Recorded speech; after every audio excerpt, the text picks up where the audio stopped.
The third time he locked the handcuffs around her wrists, the cowboy noticed something that scared him far more than the crime she was accused of. The metal cuffs clicked shut as snow rattled against the barn roof. A lantern swung from a rusty hook, throwing long shadows across two wounded horses standing behind her. The woman didn't argue. She didn't run. She only looked at the dying mare beside her and brushed a trembling hand across its neck. The cold stung his face. The warrant felt heavy in his pocket, and for the first time he wasn't sure who needed saving. If this story pulls you in, tell us where you're watching from. The spring wind rolled across Cedar Bluff Valley, carrying dust, the smell of dry grass, and the distant sound of cattle lowing somewhere beyond the hills. Wade Barrett sat tall in the saddle as his bay gelding followed the wagon road north. The folded warrant rested inside his coat pocket. He had read it twice already. Ruby Hayes, trespassing on property owned by Cedar Bluff Land Company. The complaint had been signed by Silas Crow himself. That alone usually meant trouble. Silas Crow owned enough land to disappear into it for days. He owned grazing rights, water rights, and half the men who sat on town committees. When Silas complained, people listened. When Silas demanded action, people usually moved fast. Sheriff Owen Pike certainly had. Should be simple enough, Owen had said that morning while handing over the paper. Bring her in, Judge will sort it out. Simple. Wade had thought so too. Until he reached the disputed pasture. The land stretched beneath a pale blue Wyoming sky. Sagebrush dotted the hills. A split-rail fence ran unevenly across the valley floor, sections leaning where winter storms had pushed against them. He spotted the horses first. 6 of them. Thin. Far too thin. Their ribs showed beneath dusty coats. One gray mare lowered its head toward a water trough, as though every step required effort. Wade frowned. Then he saw the woman. She stood beside the trough holding 2 buckets suspended from a wooden yoke across her shoulders. The buckets looked heavy. She moved carefully across the uneven ground and poured water into another trough. The horses gathered immediately. She spoke softly to them. Not words Wade could hear, just a calm voice, the kind people used around frightened animals. For a moment, he simply watched. The woman from the warrant did not look like a criminal. Her dress was faded from years of work. Her sleeves were rolled to her elbows. Dust coated the hem of her skirt. The wind tugged loose strands of dark hair from beneath her bonnet. One horse nudged her shoulder. She smiled and scratched its neck. Only then did Wade guide his horse forward. The sound of hooves made her turn. Their eyes met across the pasture. She did not look surprised. That bothered him immediately. Most people looked surprised when a deputy arrived carrying legal papers. Ruby Hayes only set down her bucket. "You took longer than I expected," she said. Her voice was calm. Wade blinked. "You knew I was coming?" "Mr. Crow usually doesn't wait long when he wants somebody gone." The wind shifted between them. Wade dismounted. His boots landed in the dust. He pulled the folded warrant from his pocket. "Ruby Hayes?" A faint smile touched her lips. "I've been Ruby Hayes my whole life." Something about the answer nearly made him smile. Nearly. Instead, he unfolded the paper. "You've been accused of trespassing on Cedar Bluff Land Company property." She glanced toward the horses, then back to him. "I figured that's what this was about. No panic, no pleading, no anger, just acceptance." Wade had arrested drunk cowboys who shouted louder than thunderstorms. He had arrested gamblers who swore innocence until sunrise. He had arrested thieves who ran before he even reached the gate. Ruby Hayes did none of those things. She simply stood there. The horses crowded around the trough behind her. One chestnut gelding limped badly. Wade noticed the swollen joint. He noticed scars, too. Old scars. Marks left by neglect rather than accident. You care for all these horses yourself? He asked before he could stop himself. Ruby followed his gaze. Somebody has to. The answer lingered. Wade looked again at the animals. None carried a ranch brand he recognized. Where did they come from? Her eyes narrowed slightly. Does that question belong to the warrant? He folded the paper again. No. Then I suppose it can wait. For the first time, silence settled between them. Not hostile, not friendly, just careful. A meadowlark sang somewhere near the fence line. The horses drank. The wind moved through the grass. Finally, Wade sighed. You know I have to bring you in. I know. No argument. No resistance. She stepped closer. Then, before he even reached for the handcuffs, she held out both wrists. The gesture caught him off guard. The metal cuffs suddenly felt heavier in his hands. Ruby looked directly at him, not challenging him, not begging, simply looking, as though she had already measured him and reached a conclusion. Wade secured the cuffs, carefully, the same way he might secure a frightened horse to a lead rope. When he finished, Ruby glanced down, then back up. You're gentler than the last deputy. Wade stared at her. I don't know if that's supposed to be a compliment. It wasn't.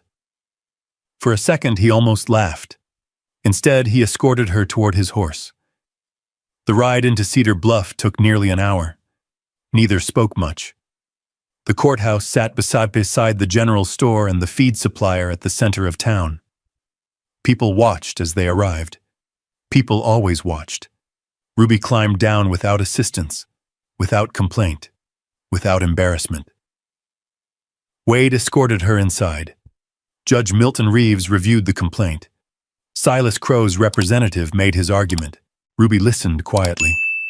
Then old Martha Green appeared unexpectedly. The elderly woman shuffled into the courtroom, carrying a stack of folded receipts. Every eye turned. She testified that Ruby had been delivering feed and water to abandoned livestock for months. She produced notes, dates, witnesses, even feed invoices from the general store. The courtroom grew quieter with each document. By late afternoon, the evidence against Ruby looked thinner than dust. Judge Reeves dismissed the complaint pending further review. Ruby was free to go. Just like that. Outside the courthouse, she paused on the boardwalk. The afternoon sun cast long shadows across Main Street. Wade stood nearby. For a moment, neither moved. Then Ruby spoke. Thank you for not tightening the cuffs. Before he could answer, she walked away. The crowd parted around her. She disappeared toward the North Road. Wade watched until she was gone.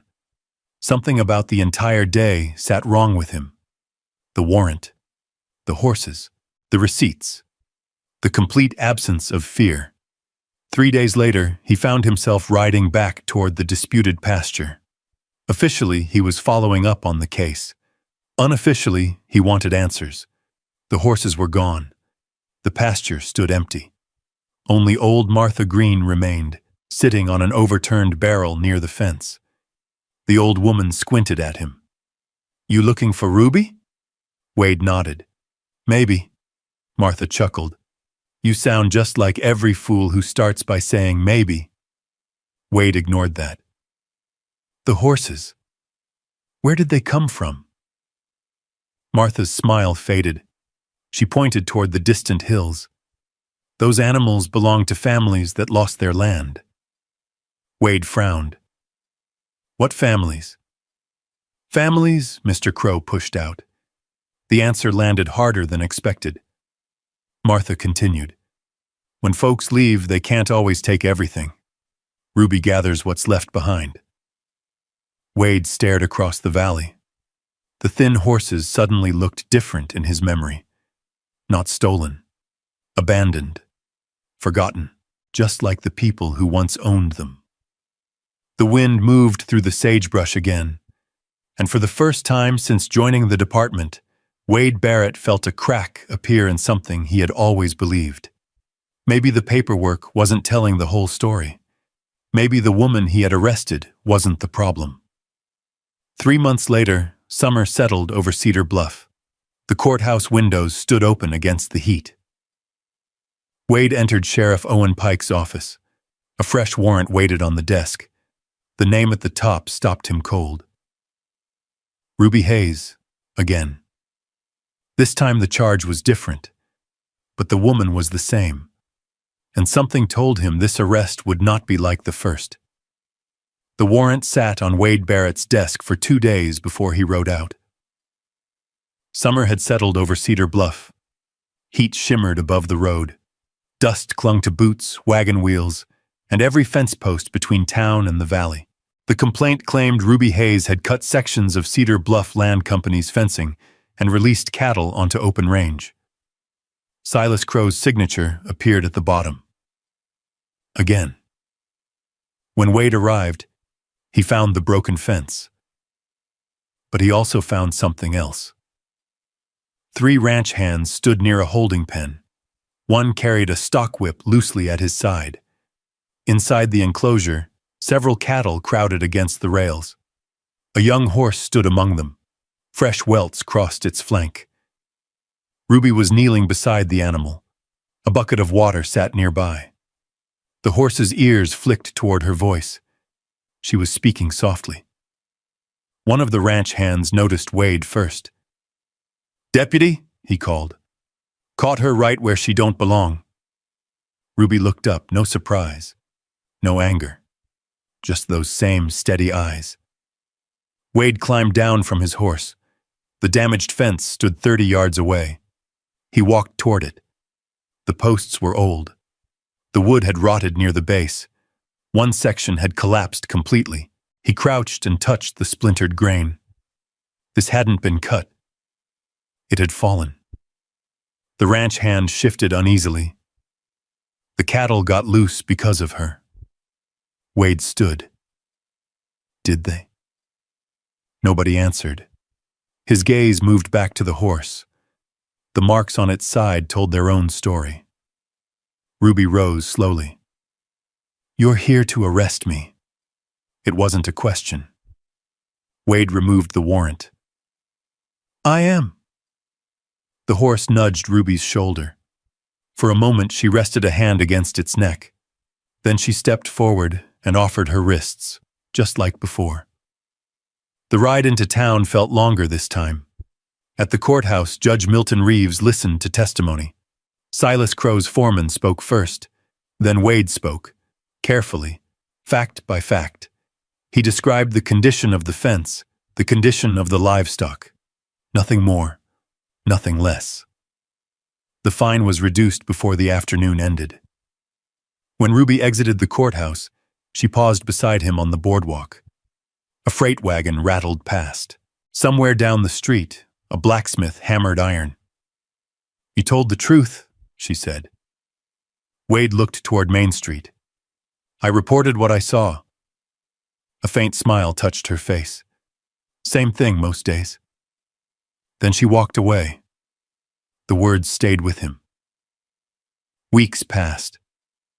Then one Sunday morning, Wade found himself riding toward Ruby's cabin with a sack of nails strapped behind his saddle.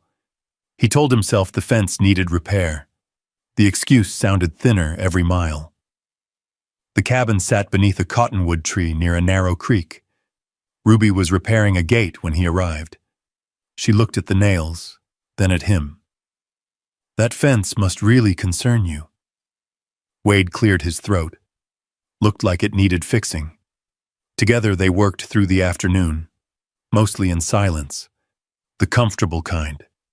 A silence filled with hammer strikes, birdsong, and the distant rustle of wind through grass. Later they sat on opposite sides of the fence drinking coffee from tin cups. Jacob Turner appeared from the barn carrying feed buckets. The boy waved at Wade. Wade waved back. The next Sunday he returned. Then another. One evening a mare struggled through labor in Ruby's small barn. Storm clouds gathered outside. Rain tapped against the roof. Wade held the lantern while Ruby worked. Neither spoke much. Hours later, a foal finally stood on shaky legs. Ruby leaned against the stall door, exhausted. Wade handed her a clean cloth. Their eyes met for a second longer than usual. Neither looked away immediately. By autumn, people had started noticing. Conversations stopped when Wade entered the diner. Clara Pike greeted him less warmly.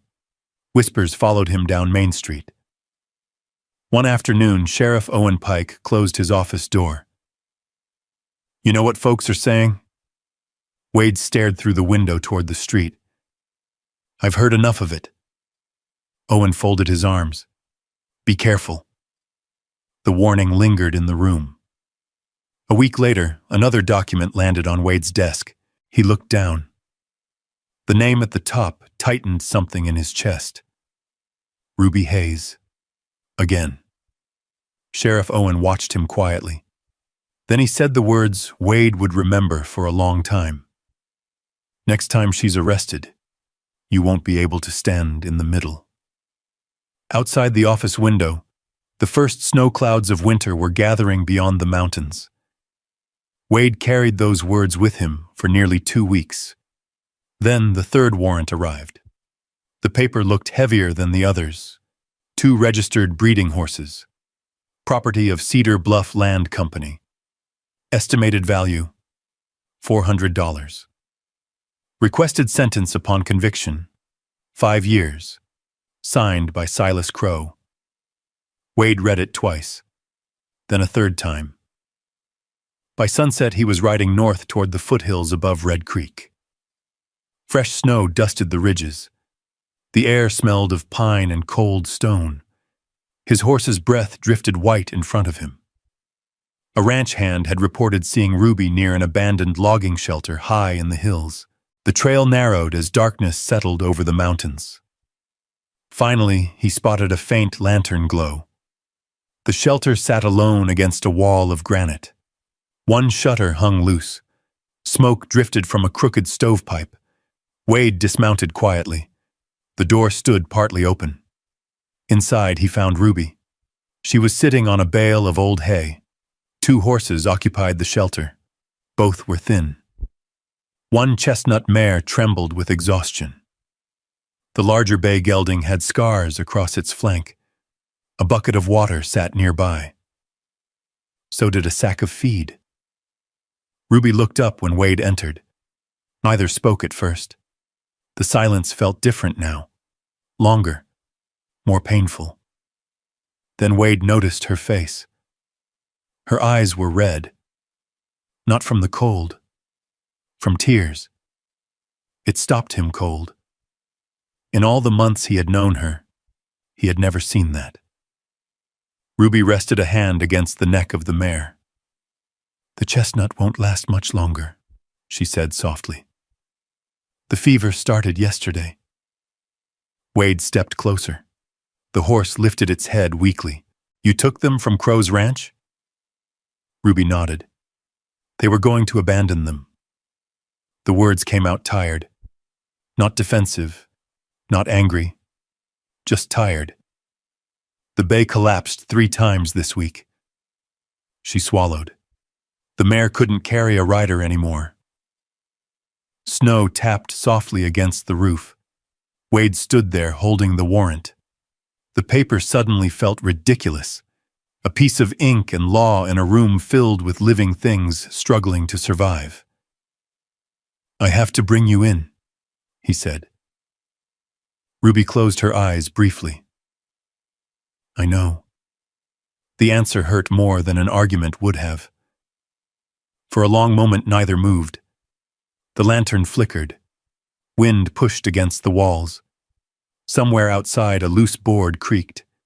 Then Ruby stood.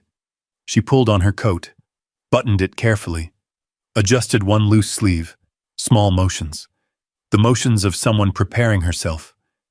When she finally turned around, she offered her wrists. Just like the first time. Just like the second. Wade looked at the cuffs in his hand. His fingers felt stiff. The metal clicked once, then slipped. He had to try again. Ruby noticed. Neither mentioned it. When the cuffs finally closed, the sound echoed through the small shelter. The mare shifted weakly behind them. Ruby looked back at the animal. Only once. But Wade saw everything in that glance. Concern. Helplessness. Goodbye. The ride back to Cedar Bluff happened beneath falling snow. Neither spoke much. At one point, Ruby's horse stumbled on an icy patch. Wade immediately reached over to steady the reins. Their eyes met briefly. Neither looked away first. Lights from town appeared after midnight. The courthouse stood dark except for one upstairs window. Sheriff Owen Pike was waiting. So was Silas Crow. Silas stood beside the stove with a satisfied expression. When he saw Ruby in handcuffs, he smiled. Not broadly, just enough. Wade disliked it immediately. 5 years, Silas said. That's what happens to thieves. Ruby stared straight ahead. Wade said nothing, but something deep inside him shifted. For the first time, the question wasn't whether Ruby was guilty. The question was whether the law was. Later that night, long after everyone had gone home, Wade sat alone in the stable behind the sheriff's office. A lantern burned beside him. Snow collected on the fence outside. The horses slept quietly in their stalls. Wade held a tin cup of coffee that had long since gone cold.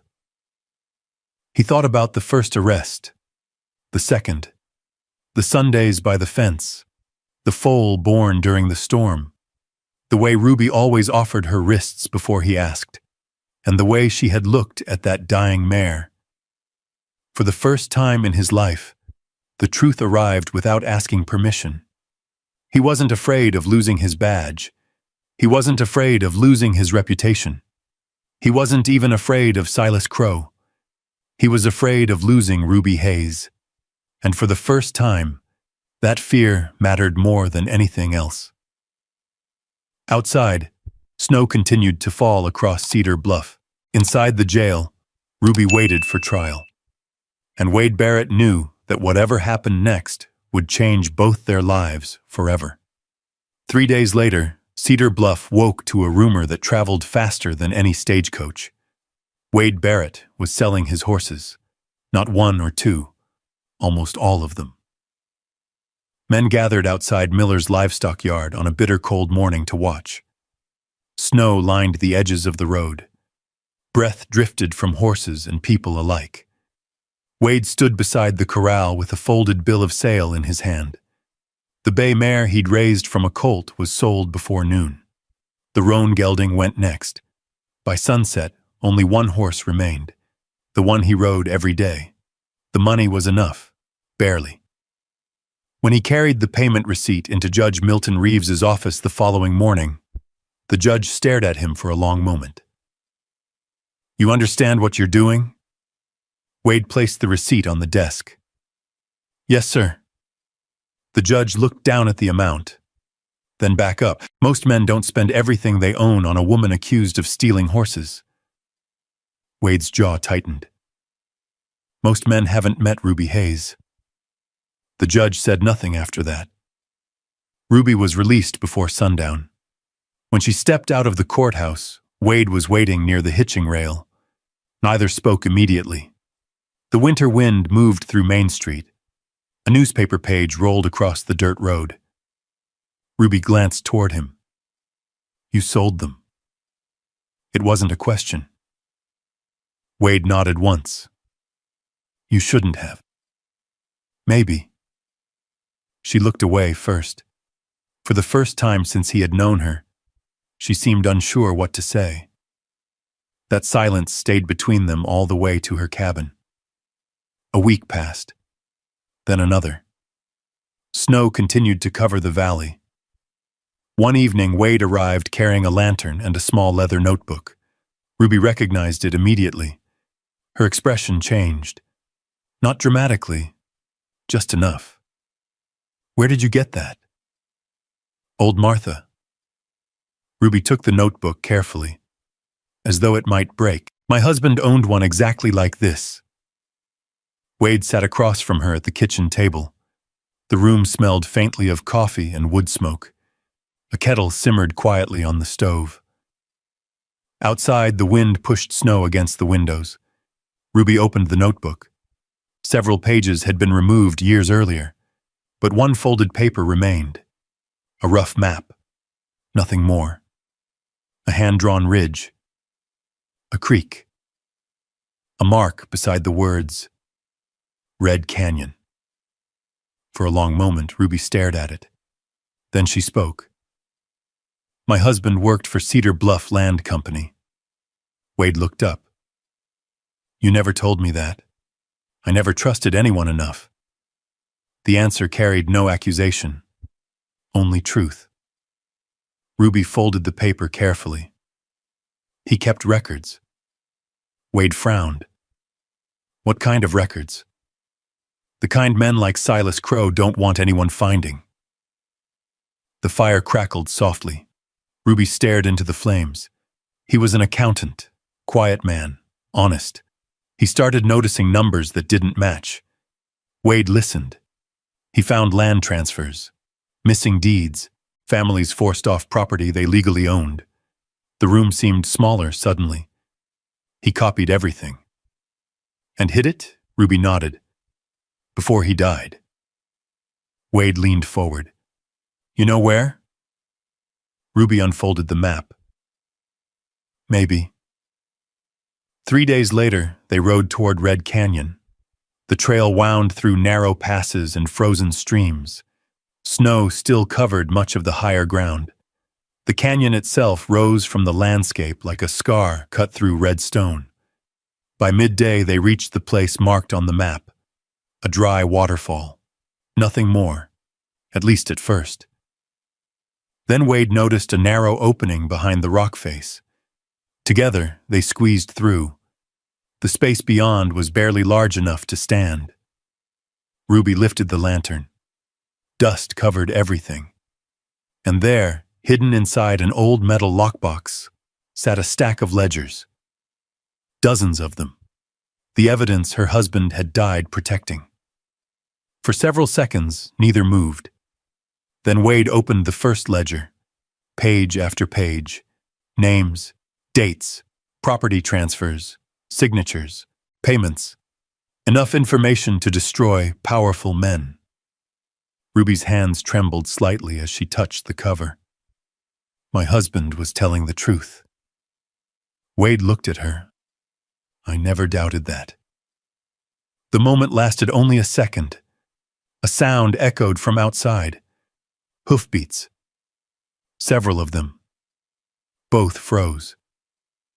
Voices followed. Men. Searching. Wade extinguished the lantern immediately. Darkness swallowed the chamber. The footsteps grew closer. Someone outside cursed at the cold. Someone else mentioned Crow by name. Ruby's fingers tightened around the ledger. Wade instinctively moved closer, placing himself between her and the entrance. The darkness hid their faces, but not the fear, not the hope. They had finally found the truth. Now they had to survive long enough to bring it home.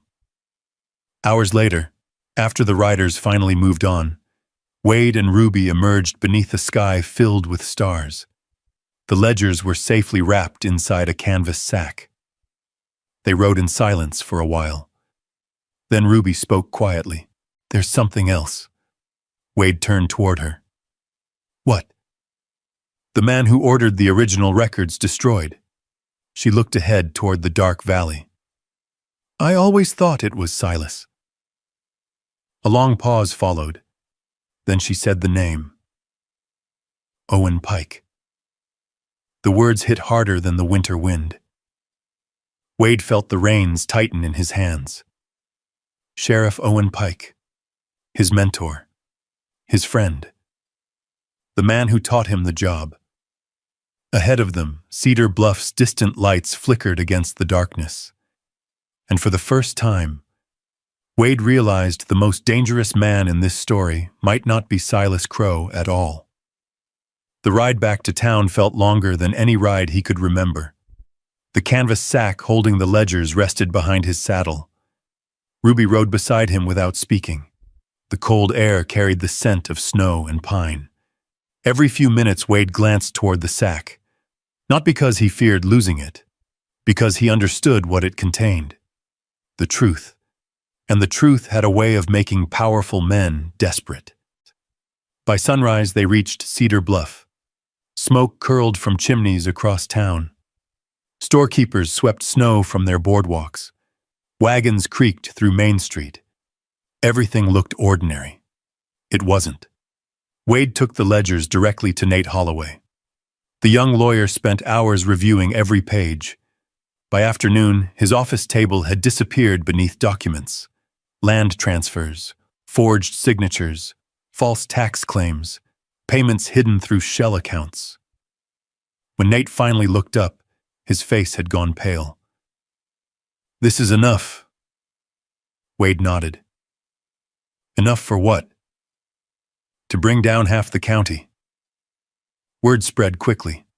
A special hearing was scheduled before Judge Milton Reeves. The largest crowd Cedar Bluff had ever seen gathered at the courthouse 3 days later. Farmers arrived before dawn. Former landowners stood shoulder to shoulder with ranch hands. Old Martha Green occupied the front row. Jacob Turner sat beside her, his boots dangling above the floor. Silas Crow arrived dressed in black wool and confidence. Sheriff Owen Pike entered minutes later. His expression never changed. Neither man looked worried. At first, the hearing lasted nearly 8 hours. Nate Holloway presented the ledgers one by one. Amos Reed testified about losing property his family had worked for 20 years. Other witnesses followed. Then Ezekiel Crow stood. The room grew silent. Silas stared at his son. Ezekiel lowered his eyes briefly before speaking. When he finished, the silence felt heavier than before. Because everyone understood. The corruption was real. The theft had been real. The suffering had been real. And it had lasted for years. Near sunset, Judge Reeves removed his spectacles and rubbed his eyes. Then he delivered his ruling. The fraudulent claims were void. The stolen properties would be reviewed and returned where possible. Cedar Bluff Land Company would face formal investigation. The courtroom erupted. Some people cried, others simply sat still, as though they needed time to believe what they had heard. Silas Crow remained seated. For the first time since Wade had known him, the wealthy landowner looked small. Owen Pike stood slowly. His badge seemed heavier than usual. He looked toward Wade. For a moment, neither man spoke. Then Owen removed the badge from his vest, placed it on the table, and walked out. Just like that. No shouting, no threats, only silence. The kind that follows an ending. Weeks passed. Winter loosened its grip. Snow melted from the valley. Creeks filled with cold mountain water. Grass slowly returned to the hills. Wade's resignation became official shortly after the hearing. Some people called him foolish. Others called him brave. Neither mattered much anymore. The badge was gone. The office was gone. The future he once imagined was gone too. Strangely, he slept better. Spring arrived fully by April. Wildflowers appeared beside the roads. The cottonwoods along the creek turned green. And on the piece of land that had once caused so much trouble, Ruby Hayes began building something new. A small horse rescue. Nothing fancy. A few repaired barns, fresh fencing, clean stalls. A place where abandoned animals could start again. The kind of place she had always wanted. One warm afternoon, Wade rode out toward the property.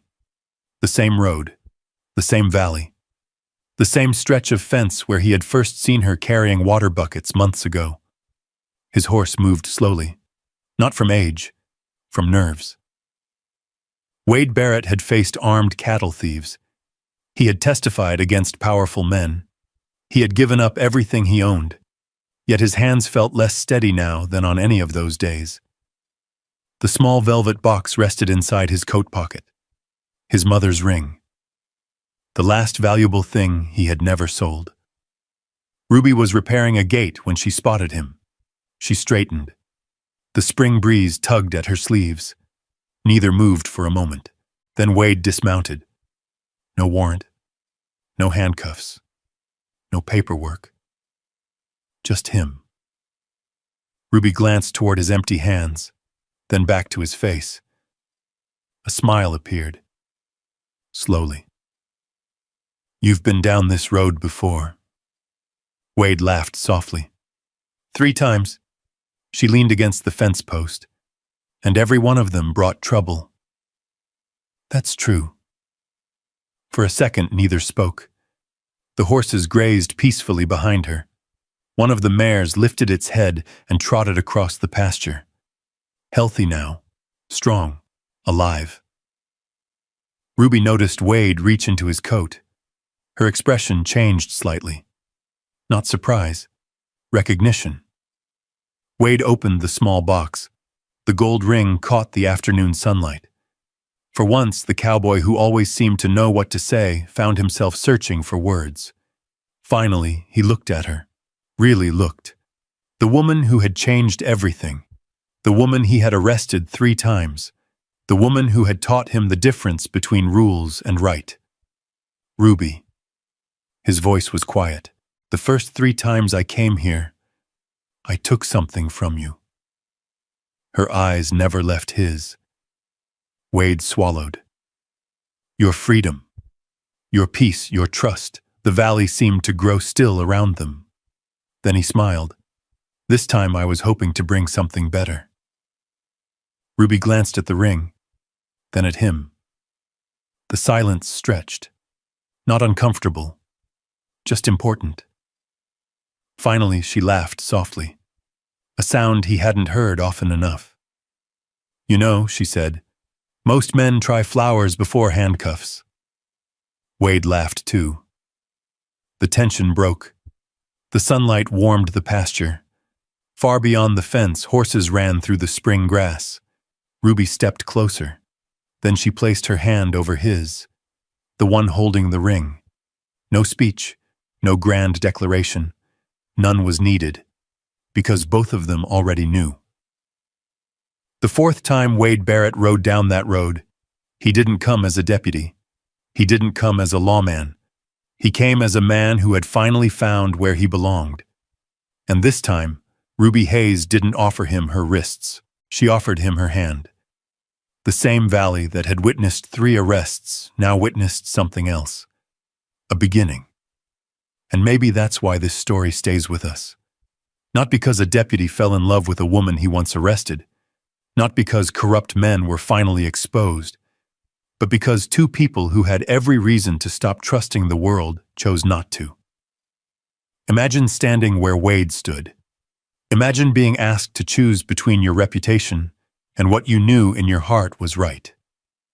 Or standing where Ruby stood, watching doors close again and again, yet refusing to let bitterness become the thing that defined you. Most of us will never ride through a Wyoming valley with a warrant in our pocket. But sooner or later, we all face moments when doing the easy thing and doing the right thing are not the same road. What I love about Wade and Ruby's story is that neither one rescued the other.